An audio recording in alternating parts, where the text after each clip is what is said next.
Dans le souci de garder la fluidité sur la RN39, tronçon Kolosi, Muchacha, Kassaji Lolo, Sandoa et Kapanga, le ministre provincial des Infrastructures et Travaux Publics, l'ingénieur Célestin Machata Kayembe, a effectué une mission d'inspection de travaux qu'exécute la brigade provinciale des infrastructures entre le pont Mukuleji et Munikula d'une distance de près de 21 km et demi, réalisée de la plus belle de manière en terre battue. Et les travaux avancent sans désemparer à la grande satisfaction des utilisateurs. Ensuite, le patron de ZTP Ololaba a bon jugé de dépêcher son conseiller en charge d'études, planification et suivi de charrois automobiles au niveau du pont Rouge pour se rendre compte de l'évolution de travaux de construction de cet ouvrage que manœuvre l'office de route, commencé depuis le mardi 16 septembre 2023 par l'assemblage et montage de la structure générale. À ce jour, le pont était lancé sur cette rivière où il ne reste que quelques travaux de finition pour remettre la circulation à ces coins de la province de Fifi Masuka Saini, l'élève du maître en incarnant sa philosophie du peuple d'abord, Félix Antoine Tshisekedi Tshilombo, président de la République démocratique du Congo. Après s'être rendu compte le niveau d'exécution de cet édifice, l'envoyé du patron de ZTP,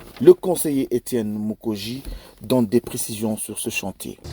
Nous sommes presque à la fin parce que il faudra garder l'histoire de relier les villages, les territoires.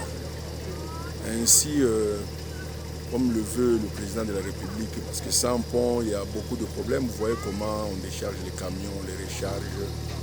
Alors, il va se terminer la semaine prochaine, c'est sûr.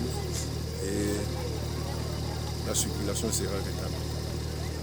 Ils doivent savoir charger leurs véhicules à un certain niveau, pas faire comme ils font, ils prennent des tonnes et des tonnes qu'on ne sait pas évaluer, mais ils font écrouler le pont, ce n'est pas correct. Notons que les travaux de ce pont arrivent presque à sa fin, comme prévu dans le délai d'exécution où il reste que le plaçage de tablier et le resserrage de boulons, tout en signifiant que dans plus ou moins une semaine, tout prendra fin en vue de revenir dans la circulation d'avant sur cette route nationale réhabilitée en terre battue par le gouvernement provincial du Lalaba.